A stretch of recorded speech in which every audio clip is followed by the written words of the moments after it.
Kita lihat di dalam 1 Raja-Raja pasal yang kedua. 1 Raja-Raja pasal 2. Mulai ayat yang ke-13.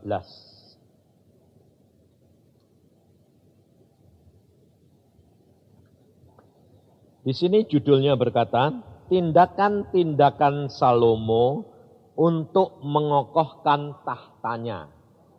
Tetapi di dalam pembacaan firman Tuhan ini, kita akan memetik beberapa pelajaran. Kita baca di dalam 1 Raja-Raja pasal yang kedua ayat 13 mulai. Pada suatu hari Adonia, anak Hagit, masuk menghadap Betseba, ibu Salomo. Lalu perempuan itu berkata, apakah engkau datang dengan maksud damai? Jawabnya, ya damai. Kemudian katanya, ada sesuatu yang hendak kukatakan kepadamu. Jawab perempuan itu, katakanlah. Lalu katanya, engkau sendiri tahu bahwa akulah yang berhak atas kedudukan raja. Dan bahwa seluruh Israel mengharapkan supaya aku menjadi raja. Tetapi sebaliknya kedudukan raja jatuh kepada adikku Salomo. Sebab dari Tuhanlah ia mendapatnya. Dan sekarang satu permintaan saja ku sampaikan kepadamu. Janganlah tolak permintaanku. Jawab perempuan itu kepadanya, katakanlah. Maka katanya, bicarakanlah kiranya dengan Raja Salomo, sebab ia tidak akan menolak permintaanmu, supaya Abisat, gadis Sunem itu, diberikannya kepadaku menjadi istriku. Jawab Batseba, baik, aku akan membicarakan hal itu untuk engkau dengan raja. Batseba masuk menghadap raja Salomo untuk membicarakan hal itu untuk Adonia. Lalu bangkitlah raja mendapatkannya serta tunduk menyembah kepadanya. Kemudian duduklah ia di atas tahtanya dan ia menyuruh meletakkan kursi untuk bunda raja. Lalu perempuan itu duduk di sebelah kanannya. Berkatalah perempuan itu, suatu permintaan kecil saja yang ku sampaikan kepadamu, janganlah tolak permintaanku. Jawab raja kepadanya, mintalah ya ibu, sebab aku tidak akan menolak permintaanmu. Kata perempuan itu, biarlah Abisah, gadis Sunam itu diberikan kepada kakakmu Adonia menjadi istrinya. Tetapi Raja Salomo menjawab ibunya, mengapa engkau meminta hanya Abisat, gadis Sunam itu, untuk Adonia? Minta jugalah untuknya kedudukan raja. Bukankah dia saudaraku yang lebih tua? Dan di pihaknya ada Imam Abiatar dan Yoab dan anak Seruya. Lalu bersumpahlah Raja Salomo demi Tuhan. Beginilah kiranya Allah menghukum aku, bahkan lebih daripada itu, jika Adonia tidak membayarkan nyawanya dengan permintaan ini. Oleh sebab itu demi Tuhan yang hidup, yang menegakkan aku dan mendudukkan aku di atas tahta Daud ayahku, dan yang membuat bagiku suatu keluarga seperti yang dijanjikannya, pada hari ini juga Adonia harus dibunuh. Lalu Raja Salomo menyerahkan hal itu kepada Benaya bin Yoyada. Orang itu memancung dia sehingga mati. Saudara perhatikan, ada beberapa hal yang melalui pembacaan ini kita belajar. Sebab peristiwa ini kelihatannya sederhana, saudara. Tapi peristiwa ini luar biasa akibatnya. Kalau saudara perhatikan, Adonia ini kakak Salomo, tapi ibunya lain. Bapaknya sama, Raja Daud. Nah, Adonia ini sebetulnya yang punya hak jadi raja. Tetapi Tuhan memilih Salomo. Maka pada waktu itu Adonia minta kepada Batseba. Nah, saudara, kita orang-orang timur perhatikan. Orang timur ini tata keramanya banyak sekali. Terutama orang-orang timur ini hubungan anak sama ibu, sama orang tua, ini sukar dipisahkan. Tetapi dengan pelajaran firman Tuhan ini kita belajar. Supaya kita belajar tahu, mengerti, mengenal, menyadari bahwa kita harus tahu kedudukan kita, hak kita, dan di mana kita ditempatkan. Sebab kita kerap kali, kalau orang tua yang minta sama anak, itu pengennya dituruti tidak. Lalu saudara, kalau saudara kenal baik sama orang tuanya, daripada anaknya, saudara kalau minta apa-apa, lebih baik melalui orang tuanya, atau langsung sama anaknya? Melalui orang tuanya. Sebabnya apa? Kalau ibunya yang minta, mesti dituruti. Betul enggak? Hati-hati, ini firman Tuhan yang mengajar saudara dan saya. Kita kerap kali menggunakan akal kita, pakai koneksi. Ini paling gampang. Tapi Alkitab menyadarkan kita, Adonia melakukan hal ini membayar amat mahal sekali. Kalau saudara perhatikan, pada waktu dia menghadap kepada Batseba, Adonia ini punya pikiran. Kalau dia minta kepada ibunya yang minta sama Salomo, meskipun dia kedudukannya raja, tapi kalau hubungan ayah, ibu, dan anak, meskipun raja, ibunya akan punya hak. Akhirnya Adonia dia menghadap kepada Batseba, dia berkata, aku tidak minta hakku, artinya kedudukan raja. Dan kamu tahu harusnya itu jatah saya. Tetapi aku cuma minta satu. Perempuan Abisat itu berikan kepada saya. Nah, perempuan Abisat ini ternyata adalah seorang gadis yang memelihara Raja Daud di hari tuanya. Jadi Daud tidak hubungan badan dengan Abisat. Nah, menurut Adonia, karena Abisat ini dipilih, gadis yang dipilih dari seluruh Israel, jadi pasti gadis ini cantik. Boleh dikatakan ratu. Nah, lalu diminta sama Adonia. Tidak dapat kerajaan ya tidak apa-apa. Sudah perempuan itu saja kasihkan saya. Nah, saudara tahu, pada waktu Abisat ini diminta oleh Adonia, lalu pada waktu Batseba ini mengerti permintaan daripada Adonia, apa yang dikatakan oleh Batseba? Coba kita lihat. Batseba menemui Salomo, ayat 20, berkatalah perempuan itu Batseba kepada Salomo, suatu permintaan kecil saja yang kusampaikan kepadamu, janganlah tolak permintaanku. Loh. Jadi ternyata Adonia ini kalau minta Abisat itu menurut pendapatnya Batseba, ibunya Salomo, permintaan besar atau permintaan kecil? Hah?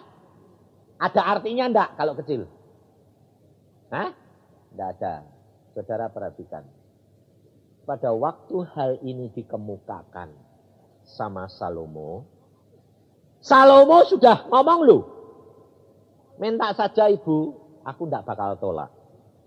Tapi demikian dia mengajukan permohonan itu, apa akibatnya? Ditolak atau dituruti? Hah? Ditolak. Kenapa permintaannya itu ditolak?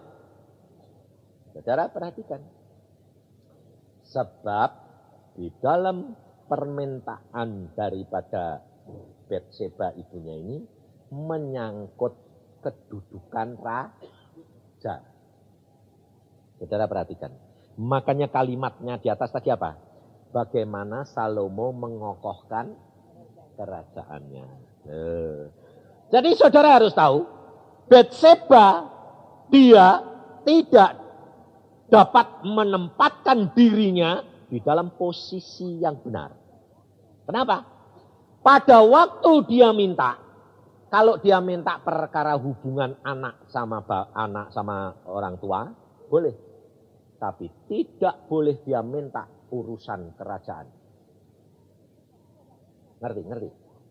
Sebab pada waktu Salomo mendengar permintaan Adonia, ini menyangkut prestasi kerajaan. Di mana? Sebab Abisag itu yang merawat Daud, itu sudah statusnya, kedudukannya sebagai istri Daud. Kalau itu diminta sama Adonia, raja dipermalukan. Nah, maka pada waktu Salomo mendengar begitu, wibawa raja sebagai hakim, sebagai pimpinan yang harus bijaksana diterapkan. Kedudukan sebagai seorang anak dihilangkan. Jadi saudara tahu bahwa di dalam kehidupan kekristenan itu ada tempatnya sendiri-sendiri. Secara daging dan secara roh. Ngerti? Nah, kalau Salomo sama Betseba, hubungan ibu dengan anak sudah diberi contoh. Bagaimana hubungan Yesus dengan Maria?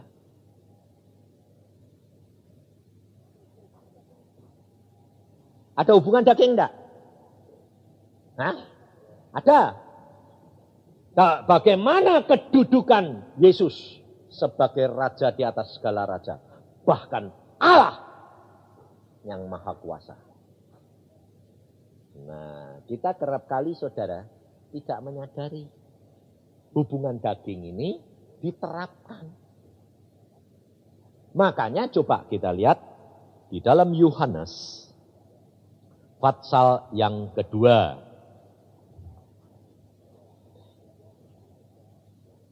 Dalam Yohanes pasal 2, mulai ayat yang pertama.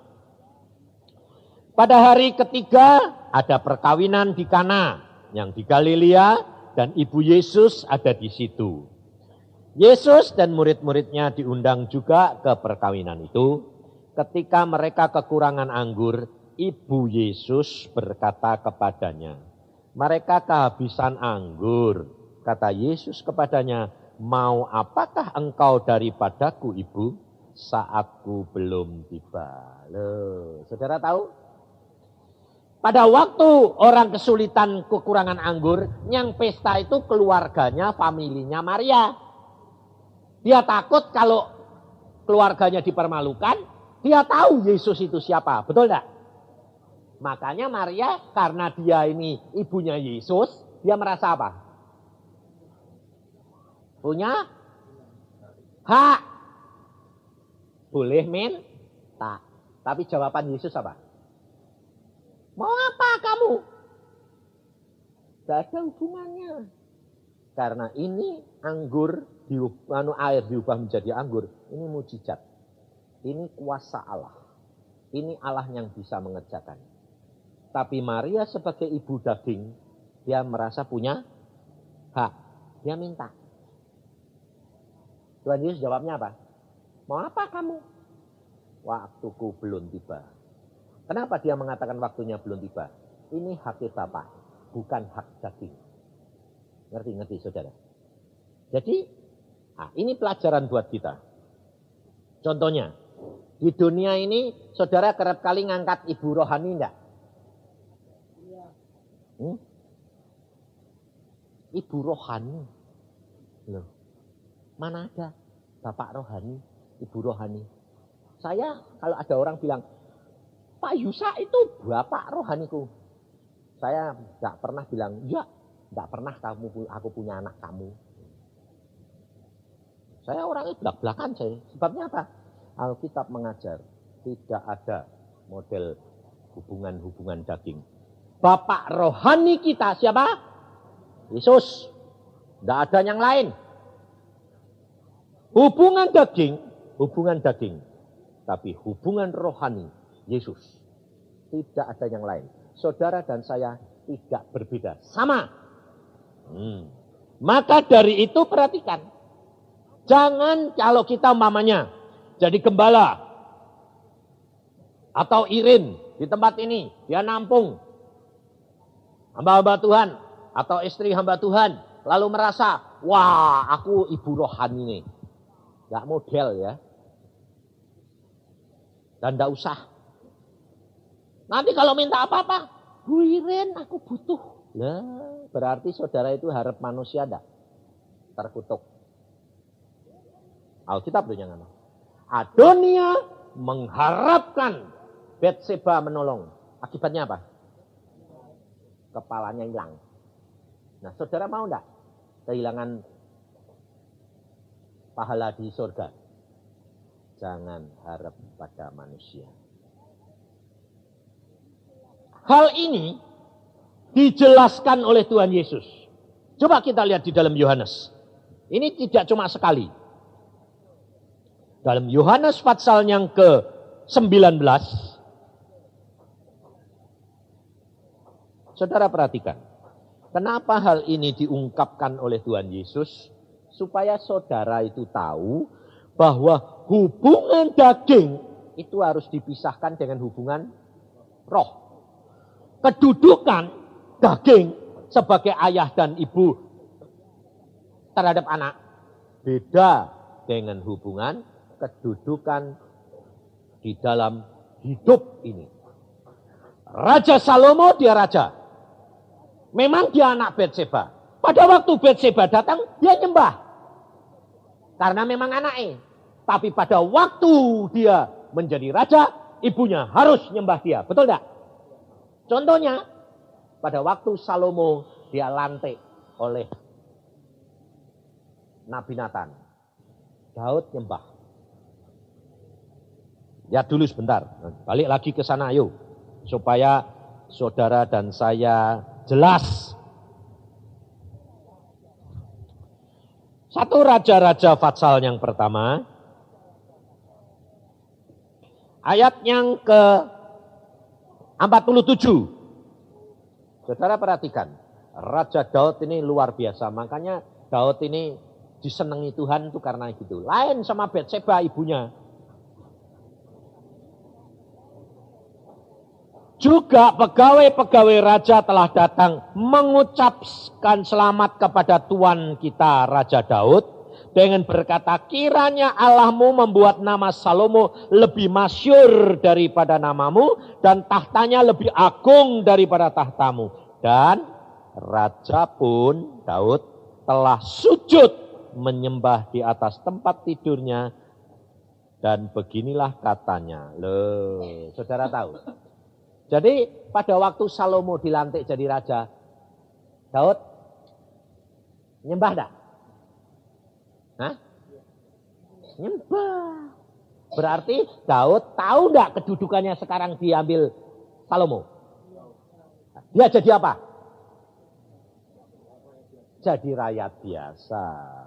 Kira-kira ibu-ibu ini mau enggak nyembah anaknya? Enggak mau. Kalau anaknya jadi rojo, malah dia yang wah. Rasanya jadi ibu surine. Betul lah? Hati-hati saudara.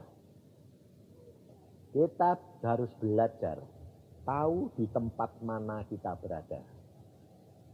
Kalau saudara sedang dipakai Tuhan, engkau adalah hamba Tuhan. Engkau harus tempatkan dirimu sebagai hamba Tuhan. Harus dibedakan antara hamba Tuhan dan hubungan daging. Contohnya, saya sebagai seorang hamba Tuhan, saya sedang khotbah. Kemudian ada orang-orang minta didoakan. Nah, lalu anak saya bilang, "Pak, aku dulu." Nah, lalu saudara bilang apa? "Ya, kamu dulu, karena kau anakku." Tidak boleh, saudara. Engkau harus tahu kedudukanmu saat itu sebagai apa? Hamba Tuhan. Semua orang sama. Maka dari itu kita harus belajar. Kalau engkau tidak bisa menempatkan dirimu di tempat yang benar, akibatnya parah. Engkau harus belajar rendah hati. Orang yang rendah hati itu tahu kedudukannya. Jadi kalau sedang kamu jadi direktur, anakmu pegawaimu, dia ngadep kamu, ya harus seperti bawahan terhadap tuan. Janganlah bilang, aku anaknya, bludas-bludus enaknya. Tidak bisa, saudara. Harus tahu kedudukan. Sebab kalau tidak, akibatnya parah. Karena kalau kamu tidak tahu kedudukanmu, itu berarti tinggi hati. Hati-hati. Bagaimana Tuhan Yesus mengungkapkan? Dalam Yohanes 19 ini, ayat yang ke-25, 26, dan 27. Supaya saudara dan saya ini belajar, mengerti di mana Tuhan tempatkan, dan apa yang saudara dan saya harus lakukan. Dan dekat salib Yesus berdiri ibunya dan saudara ibunya Maria istri Kleopas dan Maria Magdalena. Ketika Yesus melihat ibunya dan murid yang dikasihinya di sampingnya, berkatalah Yesus kepada ibunya, "Ibu, inilah anakmu." Dia nunjuk siapa? Nunjuk Yohanes. Kemudian katanya kepada muridnya, "Inilah ibumu." Dan sejak saat itu, murid itu menerima dia di dalam rumahnya.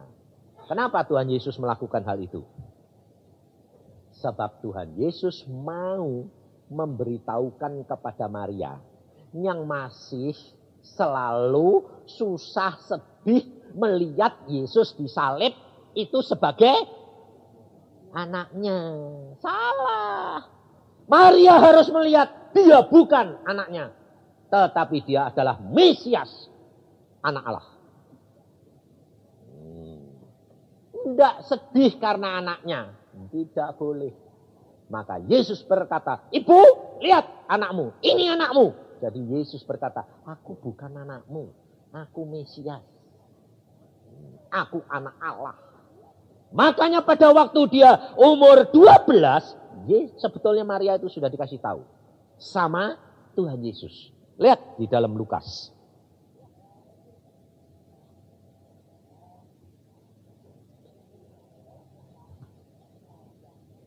Di dalam Lukas pasal yang kedua,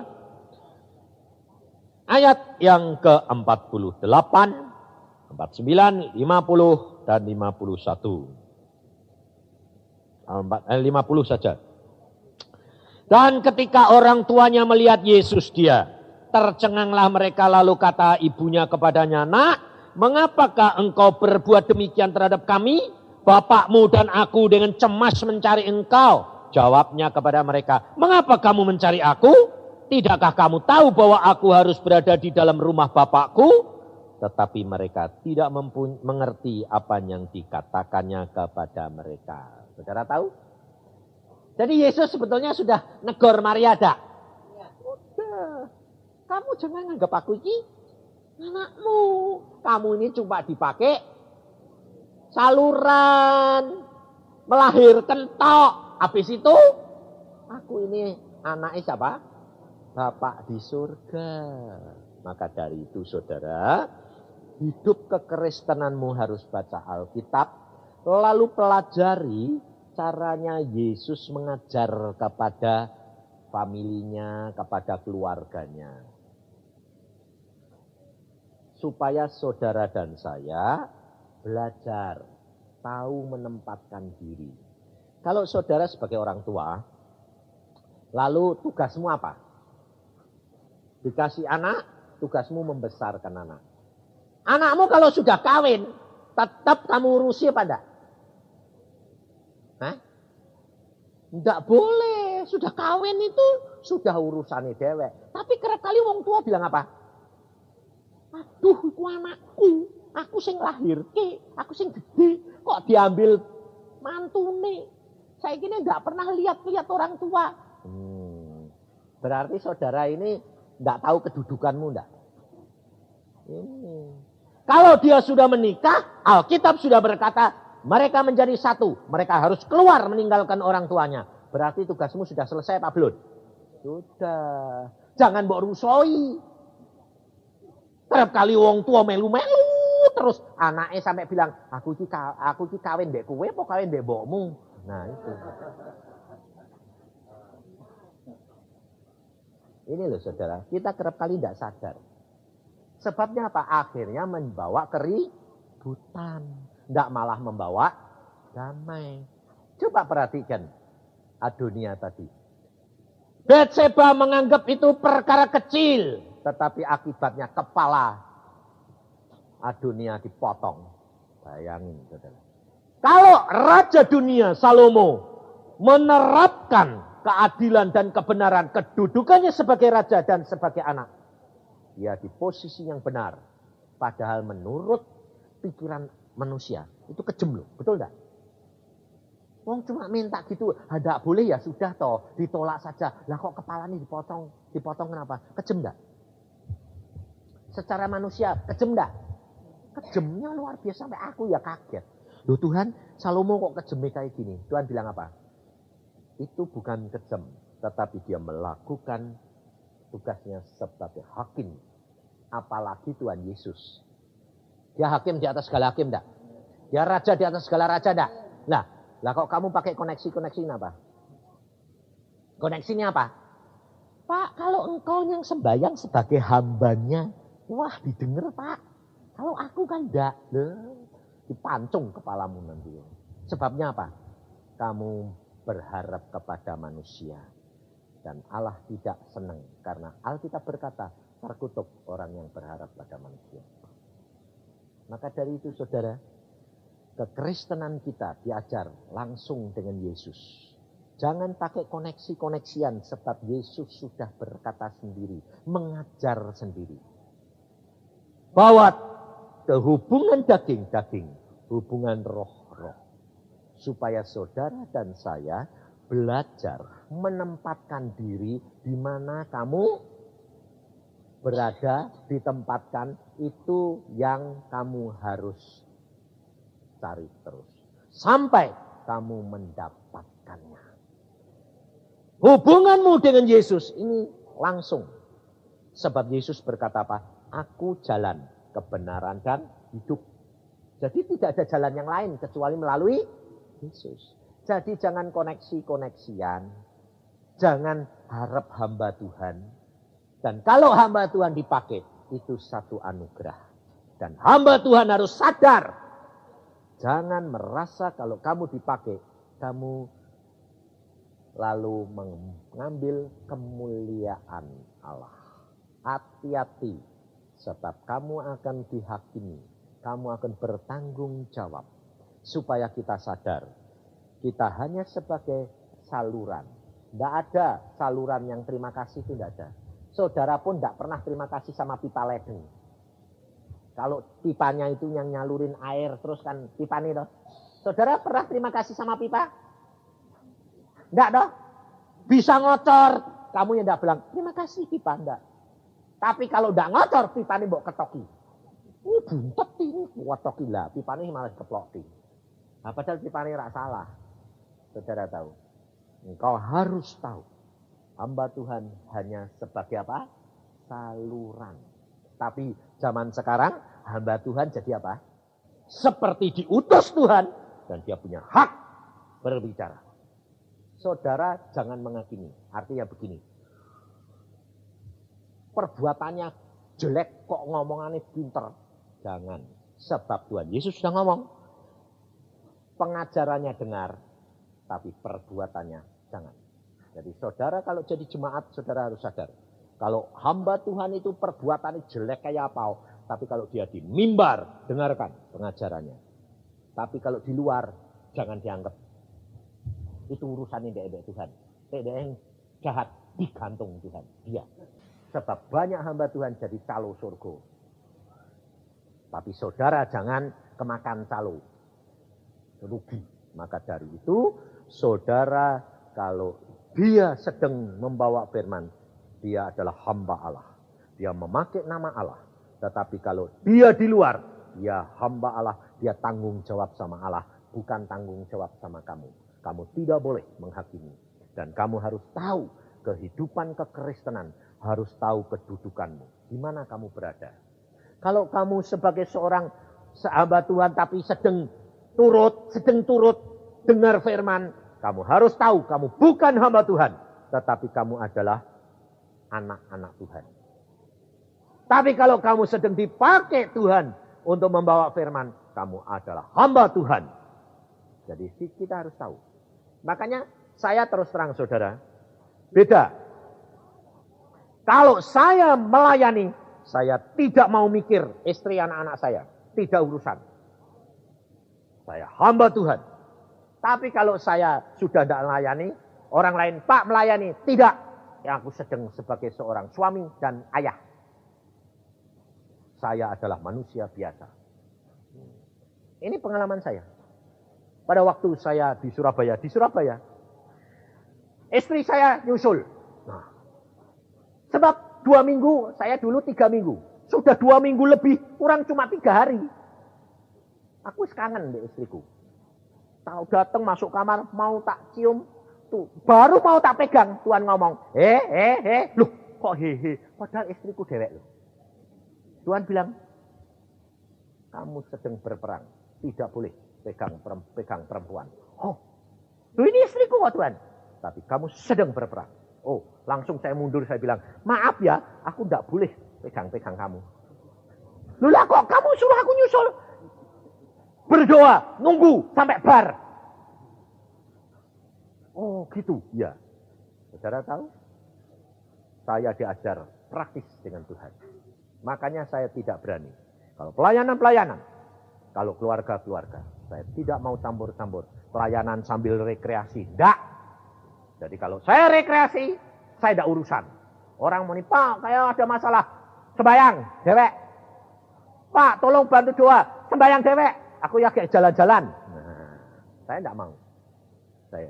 Maka dari itu, saudara, kita harus tahu di mana kita ditempatkan pada waktunya.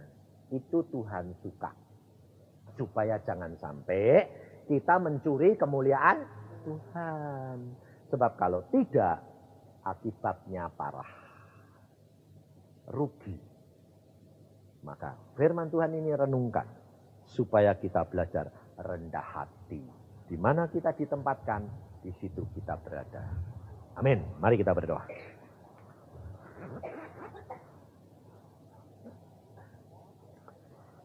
Tuhan, firman-Mu sudah hamba sampaikan. Dan Engkau sendiri yang akan berbicara kepada anak-anak-Mu. Dan Engkau yang menguraikan. Engkau sendiri yang meneruskan. Engkau sendiri yang akan menjabarkan. Kemuliaan-Mu biar nyata bagi tiap pribadi kami. Karena Engkau tahu kemampuan kami menerima firman-Mu sampai di mana. Maka dari itu hamba-Mu serahkan dalam tangan-Mu. Hamba selesai berbicara.